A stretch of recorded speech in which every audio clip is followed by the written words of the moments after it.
शक्ति पीठेश्वरी सती। प्रजापति दक्ष ने अनुपम रूप लावण्यवती सत्य रूपा कनिष्ठ कन्या सती को विवाह योग्य देखकर परम रमणीय स्वयंवर सभा का आयोजन किया। यह कोई नहीं जानता था कि सती सदा महेश्वर को ही पति रूप में वरण करना चाहती थी। दक्ष ने उस स्वयंवर सभा में शंकर को छोड़कर सभी को निमंत्रित किया था। दक्ष कहते हैं, हे पुत्री सती, अब तुम स्वयं देखकर अपने पति का चयन करो। देव, दानव, मुनिगण ये सभी यहाँ उपस्थित हैं। हे पुत्री, तुम त्रिनयना हो, अपने तीनों नेत्र खोलकर देखो। वत्से सती त्रिनयने योगम दृष्ट्वा पतिम व्रीनु। पिता का वचन सुनकर सती ने सभा की ओर दृष्टि घुमाई। वे वहां महादेव को नहीं देख सकी। वे सोच रही थी कि मेरे पिता शिव से द्वेष रखते हैं, तभी यह सभा शिव रहित है। माला पृथ्वी पर फेंककर सती देवी भक्तिपूर्वक कहने लगी, हे देव महेश्वर, आप सनातन हैं। मैंने भक्ति से यह माला भूमि पर रखकर आपका वरण कर लिया। आप मेरे पति हो जाए। तब दक्ष ने कहा, हे सती, तुम मेरी कन्या हो। इंद्र, अग्नि, पितृपति, नैऋत, वरुण, वायु, कुबेर आदि को छोड़कर शशमान धूलि ही जिसके वक्षस्थल का आभूषण है, ऐसे पति के आलिंगन की इच्छा करती हो। तुमको तथा तुम्हारे भाग्य को धिक्कार है। पर सती शिव प्राप्ति से आनंदित हो सदा हर्षपूर्वक भ्रमण करने लगी। एक बार महेश्वर सती का दर्शन करने भिक्षु रूप धारण करके दक्ष गृह आए। उनके कंधे पर जीर्ण गुदड़ी थी। वायु चलने से उस पर से धूल उठती थी। बाएं हाथ में एक मिट्टी का पात्र था जिसमें धूल भरे चावल के कण थे। दाहिने हाथ में एक दीर्घ दंड था, वो भी उनकी जीर्ण देह जैसा कांप रहा था। उनका सर्वांग झुर्री से भरा था तथा वृद्धावस्था के कारण मस्तक हिल रहा था। महादेव इस प्रकार वहां विचरण कर रहे थे। तभी उन्होंने 7 सखियों से घिरी सती को देखा। तदनंतर वे उन सखियों के पास आए और सखियों से कहने लगे। वृद्ध कहता है, तुम लोग कौन हो? सामने जिस प्रज्वलित स्वर्ण प्रतिमा की तरह देख रहा हूं, वो सुंदरी कौन है? यह नगर देवी की तरह अपनी इच्छा के अनुरूप क्यों भ्रमणरत है? सखियां कहती हैं, हे वृद्ध, क्या कहूँ, ये प्रजापति दक्ष की कन्या है। इनका नाम सती है। इन्होंने वरमाला द्वारा शंभु का वरण पति रूप में किया। अयोग्य पति वरण करने के कारण पिता इनसे विरक्त तथा दुखी हैं। यह प्रिय कन्या होकर भी पिता की स्नेह दृष्टि से वंचित हो गई। तथापि इन्हें एक क्षण के लिए भी दुखी नहीं देखा गया। वृद्ध कहता है, यह वास्तव में दुख का विषय है, इसमें संदेह नहीं है। इसने परोक्ष में शिव को पति रूप में स्वीकार किया है। यह जानकर भी शंभु इसका स्मरण नहीं करते, यह आश्चर्य है। ऐसा स्त्री रत्न शिव के लिए दुर्लभ है। साथ ही इस कन्या को भी अभागी ही कहना होगा, जो इसने समस्त देवगण को छोड़ शंभु का वरण किया।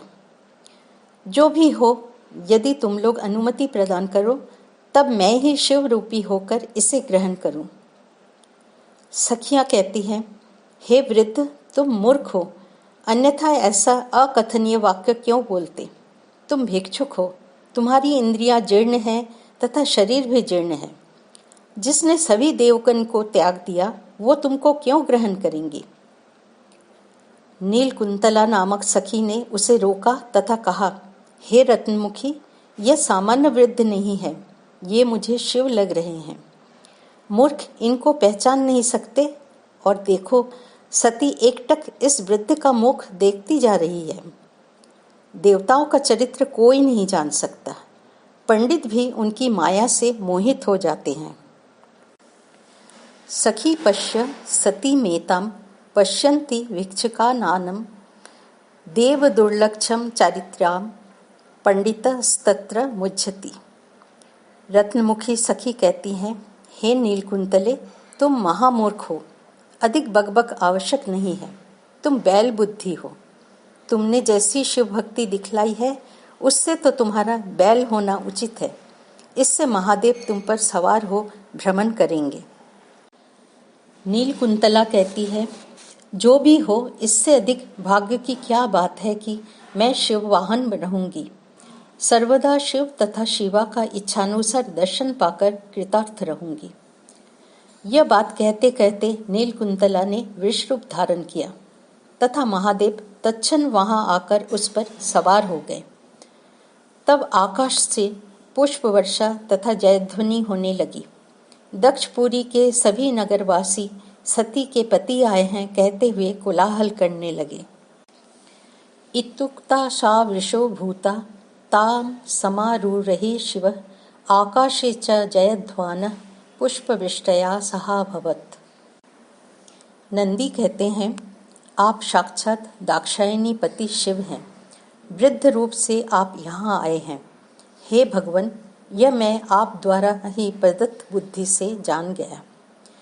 नंदी का यह वचन सुनकर शंभु ने वृद्ध वेश त्याग कर अपनी कोटि चंद्रवत मूर्ति धारण कर वृष पर आरोहण किया। तदनंतर भूत भावन महादेव ने ब्राह्मण वेशधारी होकर प्रजापति दक्ष की पुरी के पार्श्वस्थ उद्यान में गमन किया। देखते देखते सती 7 सखियों से घिरी वहां पहुंच गई। भगवान भूतनाथ सती को सखियों के साथ हास्यालाप करते देखकर वेद मंत्र पाठ तथा हरिगुण गायन करने लगे। इधर दाक्षायणी के नेत्रद्वय सखियों से हटकर विप्र रूपी महेश्वर पर एकाग्र हो गए। दाक्षायणी मानो उनको आत्मसमर्पण करने के लिए भूमि पर दंडवत पड़कर प्रणाम कर रही थी। तभी आशुतोष ने छद्म वेश छोड़ दिया तथा अपना रूप धारण किया और सती को भूमि से उठाकर वक्ष से लगाकर आकाश में चले गए। इस प्रकार सती हरण का संवाद सुनते ही अंतःपुर में महान कोलाहल व्याप्त हो गया। कालांतर में शिवदेशी दक्ष ने यज्ञ प्रारंभ किया। इस यज्ञ में उन्होंने देवता, सिद्ध, यक्ष, गंधर्व, पीतर, मुनिगण, दैत्य, मनुष्य तथा सर्पों तक को बुलाया। केवल उन्होंने अपनी कन्या सती तथा जामाता शिव को न बुलाकर घोषित किया कि मैंने शिव तथा उनकी पत्नी सती को निमंत्रित नहीं किया, जो इस यज्ञ में नहीं आएंगे। आज से उनको यज्ञ भाग से बहिष्कृत किया जाएगा।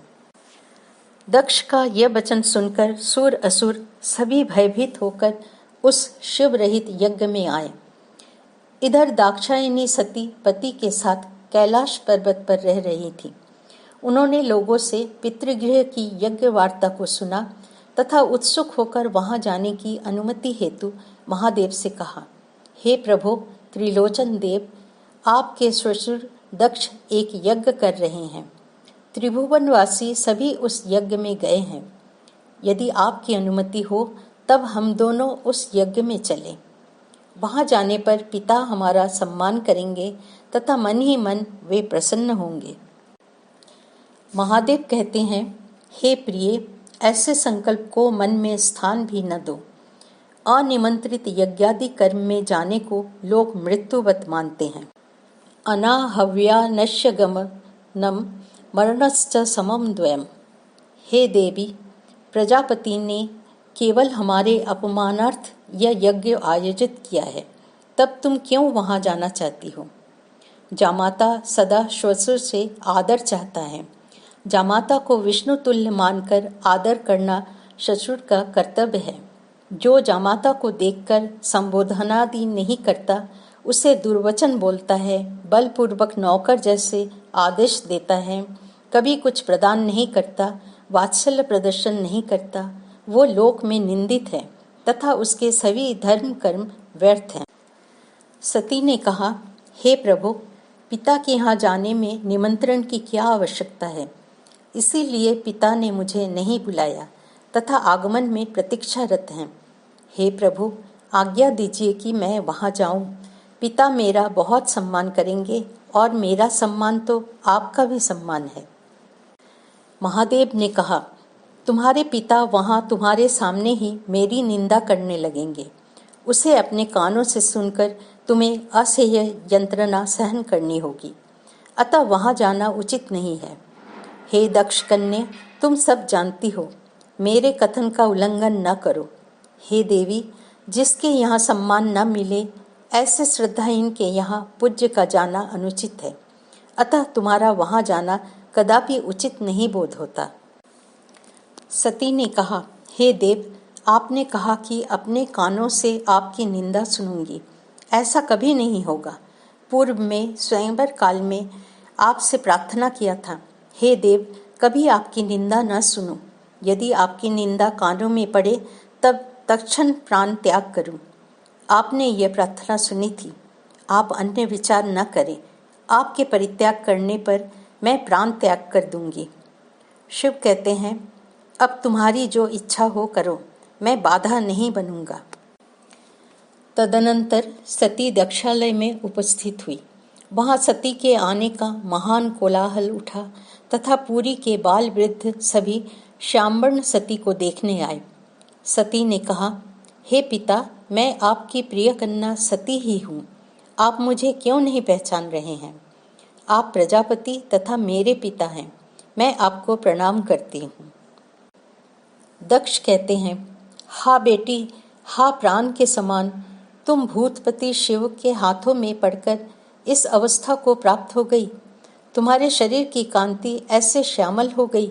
जो भी हो, अब शिव के यहाँ लौटकर जाना आवश्यक नहीं है, क्योंकि पति सुख से वंचित कन्या का पितृगृह वास ही उचित है। अब तुम मेरे पास रहो, दुराचारी शिव के यहाँ न जाओ। सती ने उत्तर दिया, दक्ष, शांत हो जाओ। जब स्वयं पर नियंत्रण नहीं है, तब कोई भी धर्माचरण नहीं कर सकता। मैं पुनः कहती हूँ, शांत हो जाओ। पाप बुद्धि त्याग कर मेरा हितकर वाक्य श्रवण करो। देव महारुद्र के चरणों में प्रणाम करो। मैं तुम्हारी पुत्री हूँ, मेरे वाक्य की अवहेलना नहीं करो।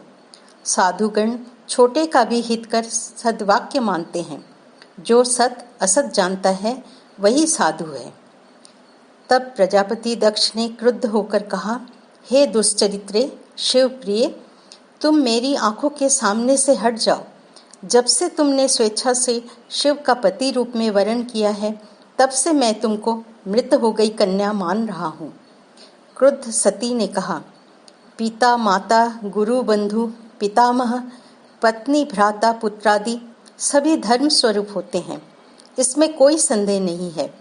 तुम अधर्म बुद्धि हो, तब कैसे मेरे पिता होने की इच्छा कर रहे हो? तथा मैं धर्मवती होकर क्यों तुम्हारी कन्या बनी रहूं? जो तुम्हारी कन्या है, उनकी तुम रक्षा करो। आज से मैं तुम्हारी कन्या नहीं हूँ। मैं भगवान त्रिलोचन की शरण में हूँ। वे शांत बंधु कृपालु महादेव मेरे पति हैं। वे अद्वेषी सर्वभूतात्मा कूटस्थ जगतपति हैं। लेकिन तुम अपनी मूर्खता के कारण सदा उनसे बैर भाव रखते हो। हे प्रजापति, मैं तुम्हारे उपकारार्थ कहती हूँ, जिनका शिव रूपी 2 अक्षर का नाम सर्व अमंगल नाशक है, उस महेश्वर रुद्र की उपासना यत्न पूर्वक करो। स्तव आदि से उनको प्रसन्न करो। मेरी वाणी की उपेक्षा मत करो। दक्ष कहते हैं, तुमने स्तव शब्द कहा है, मैं इसका विपरीत पाठ करता हूँ। वो शिव बोधक होगा। स्तव का विपरीत होगा वस्त। इसका अर्थ है वक्रा। इस प्रकार वस्त का प्रयोग दक्ष ने शिव हेतु करके एक प्रकार से शिव को गाली दी है।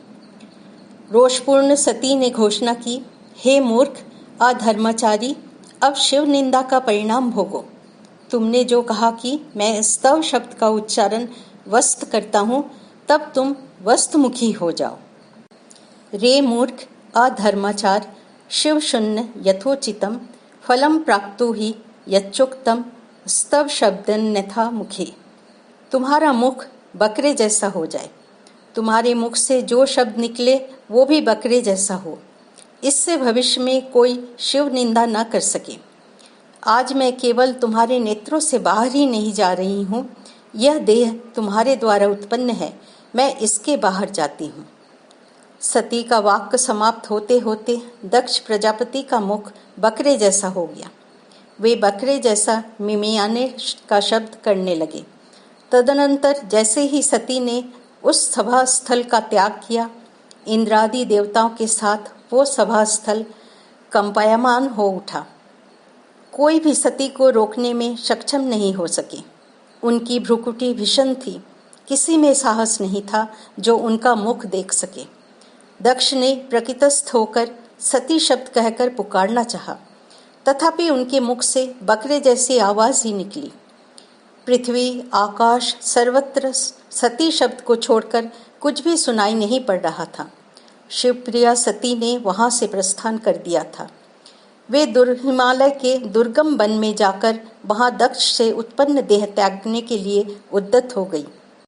देवर्षि नारद सती के देह त्याग परित्याग करने का समाचार देने के लिए महादेव के पास पहुंचे तथा कहने लगे, हे देव देव त्रिलोचन, आपको प्रणाम। देवी सती ने दक्षालय में देह त्याग किया है। प्रजापति दक्ष ने सती के समक्ष आपकी अनेक निंदा की थी।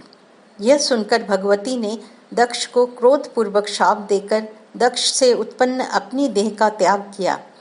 शिव ने नारद के मुख से यह सुनकर कुछ क्षण विलाप करके शोक विह्वल हो नारद से कहा, वत्स नारद, सती ने देह त्याग करके व्याकुल चित्त से मेरा भी त्याग किया। अब मेरे लिए क्या करना उचित है? नारद ने कहा, अब जहाँ सती ने देह त्याग किया, प्रजापति के उस भवन में आप जाएं तथा प्रजापति के संबंध में सब पता करें। संप्रति वे बकरे का मुख पाकर कैसे कार्य कर रहे हैं तथा सती के देह त्याग का समाचार सत्य है अथवा नहीं, यह ज्ञात करना आवश्यक है। शिव कहते हैं, मैं अभी वहां जा रहा हूँ। तब देवाधिदेव शिव ने मन ही मन निश्चय किया तथा विष्णाकृत महारुद्र रूप धारण किया। वे दक्षशाला के बाहर उच्च स्वर से कहने लगे, अरे दक्ष, मैं भिक्षुक हूँ, मुझे भिक्षा प्रदान करो। घर में जितने भी लोग थे सभी का इस महाघोर शब्द से हृदय तक कांपने लगा। सभी अपने अपने कार्य से विरत हो गए। दक्ष ने बकरी की बोली से संकेत किया। तब कोई देवता भिक्षुक के पास गया। वो देवता उस विष्णाकृत महारुद्र को देखकर भयपूर्ण दर्प के साथ पूछने लगा, तुम कौन हो तथा क्या चाहते हो? तुमको तो देखकर यह नहीं लगता कि तुम भिक्षुक हो। तुम दर्प युक्त लग रहे हो। भिक्षुक का आकार ऐसा नहीं होता, वो विनयावनत होता है। रुद्र कहते हैं, मैं निश्चय ही भिक्षा प्रार्थी हूँ। मेरा नाम रुद्र है। मैं स्वभावत भीमाकृति हूँ। यहाँ मैं सती की भिक्षा मांगने आया हूँ। क्या तुम लोग सुलोचना सती को देने में सक्षम हो? यदि तुम सक्षम नहीं हो तब कहो, कौन सक्षम होगा? इधर रुद्र ने यज्ञ मंडप में प्रवेश किया। तब दक्ष क्रोध से भरे नेत्रों से रुद्र को देखकर कहने लगे, इसी रुद्र ने सती का हरण करके हमारे निर्मल कुल को कलंकित किया था। इस दुरात्मा को यहाँ से दूर करो। रुद्र कहते हैं, बकरे के मुख वाले, तुम अस्पष्ट शब्दों में क्या कहते हो? अब हमें उस श्याम वर्ण परम सुंदरी सती को प्रदान करो, नहीं तो सबके समक्ष इस यज्ञ के साथ तुमको भी नष्ट करूंगा। दक्ष कहते हैं, हे शिवाधम, पहले भी मैंने अपनी इच्छा से तुमको अपनी कन्या सती को प्रदान नहीं किया था, अब कैसे प्रदान करूंगा? सती ने स्वेच्छा से तुमको पति स्वीकार किया था तथा मैंने भी उसी दिन से मान लिया था कि सती मृत हो गई। अभी सती ने यहाँ आकर अपना वो मृत शरीर पुनः त्याग दिया तथा प्रेतत्व को प्राप्त हो गई। तुम प्रेतत्व स्थान प्रिय हो, अतः प्रेतों के स्थान में जाकर उसकी खोज करो। यह स्थान प्रेतलोक नहीं है तथा मैं भी प्रेतराज नहीं हूँ। मैंने तुमको कदापि नहीं बुलाया, तब यहाँ मरने क्यों आए हो?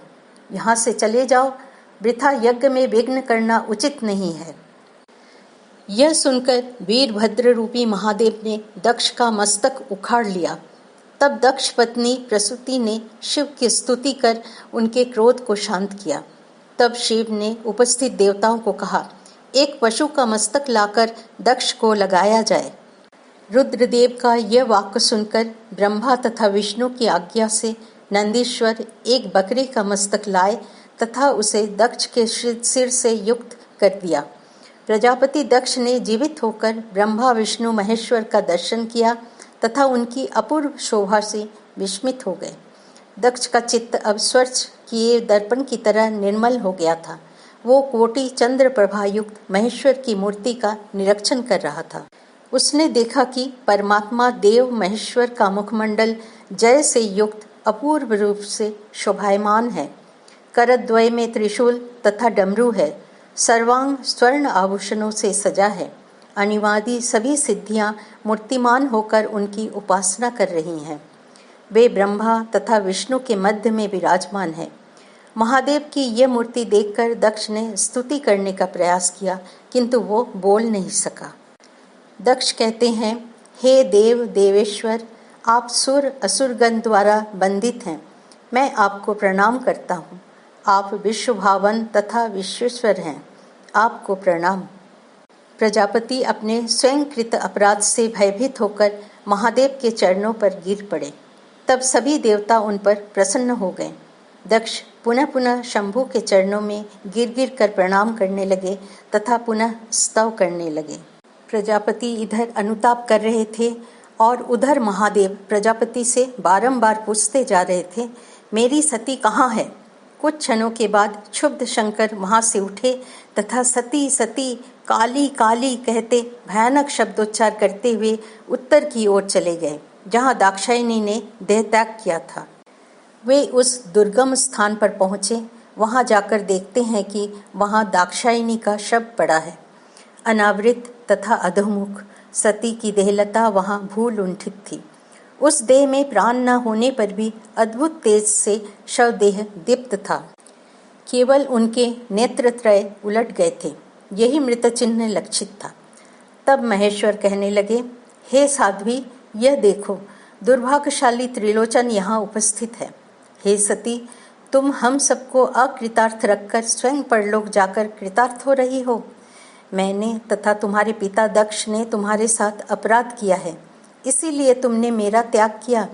तुम्हारे पिता मूढ़त्व के कारण तुमको पहचान न सके, तथापि मैंने तो तुम्हारा त्याग कदापि नहीं किया था। भगवान शिव सामान्य व्यक्ति की तरह इस प्रकार से विभिन्न प्रकार से विलाप कर रहे थे। तत्पश्चात उन्होंने सती के शव को अपनी भुजाओं से उठाकर अपने मस्तक पर रखा। जगदात्मा महेश्वर ने देवी का शवदेह मस्तक पर रखा तथा परमानंद से कहने लगे, हे सती, मैंने लोक लज्जा से कभी भी तुमको भार्या नहीं कहा। अब मेरा क्या सौभाग्य है जो मैं तुमको मस्तक पर ले जा रहा हूँ। यह कहकर भगवान त्रिलोचन परमानंद से बेबल होकर नृत्य करने लगे। ब्रह्मादि देवता यह दर्शन करने गगनपथ पर उपस्थित थे।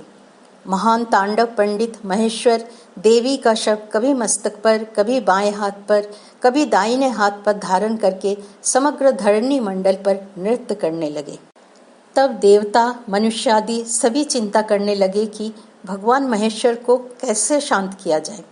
जो समस्त जगत के पालनहार हैं, वे भगवान विष्णु भयभीत हो सुदर्शन चक्र के द्वारा महादेव के मस्तकस्थ सती देह को क्रमशः खंडित करने लग गए। जब महादेव भूमि पर चरण रखते, तभी भगवान विष्णु तत्काल सती देह का छेदन चक्र से कर देते। इस प्रकार सुदर्शन चक्र से विच्छिन्न होकर देवी के अंग जहाँ जहाँ गिरते वो स्थान पुण्य भूमि हो गया। त्रिलोचन के मस्तक से सती देह सुदर्शन से छिन्न होकर कहीं पद, कहीं जंघा, कहीं जिह्वा, कहीं मुख, कहीं स्तन, कहीं वक्ष, कहीं बाँह, कहीं हाथ, कहीं पार्श्वद्वय, कहीं योनि, इस प्रकार से गिर रहे थे। पृथ्वी के जिस स्थान में ये अंग प्रत्यंग पतित हो रहे थे, वे स्थान जगत में श्रेष्ठ तथा पुण्यप्रद माने गए। देवी इन सभी स्थानों में नित्य स्थित रहती हैं। देवी के अंग पृथ्वी पर गिरते ही लोकानुग्रहार्थ पाषाण हो गए। ब्रह्मा, विष्णु, दिक्पाल, सिद्ध चारणादि वहाँ उपस्थित रहकर अहर्निशि भगवती सती का पूजन करते हैं। जय महाशक्ति पीठ की जय।